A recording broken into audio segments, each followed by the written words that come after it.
Welcome to the chapter on computer architecture.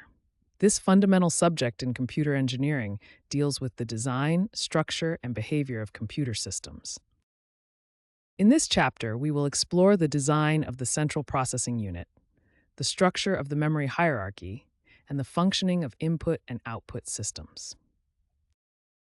The central processing unit, or CPU, is often referred to as the brain of the computer. It is responsible for executing instructions from programs and performing arithmetic and logic operations. A typical CPU consists of several key components. The arithmetic logic unit, or ALU, performs arithmetic and logical operations. The control unit, or CU, directs the operation of the processor. Registers are small, fast storage locations within the CPU, and the cache is a small, fast memory that stores frequently accessed data. The CPU operates by following a sequence of steps known as the instruction cycle. These steps are fetch, decode, execute, and store.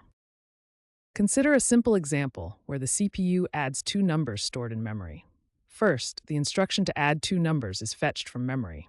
Next, the instruction is decoded to understand that it involves addition.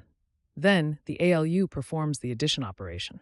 Finally, the result is stored back in a register or memory.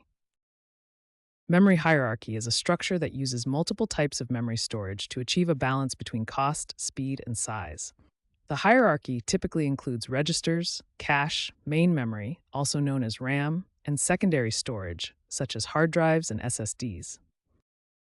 When a CPU needs to access data, it first checks if the data is in a register. If not, it checks the cache. If the data is not in the cache, it fetches it from main memory. If the data is not in main memory, it loads it from secondary storage. The time it takes to access data varies across the hierarchy. Access time for registers is the fastest, followed by cache, main memory, and finally secondary storage.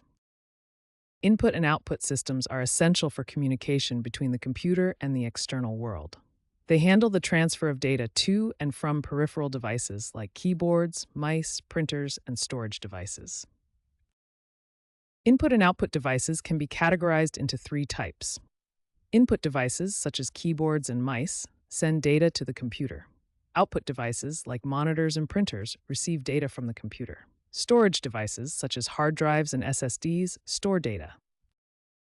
I/O operations involve several steps. First, the CPU sends a command to the I/O device. Next, data is transferred between the device and memory. Finally, the device signals the completion of the operation.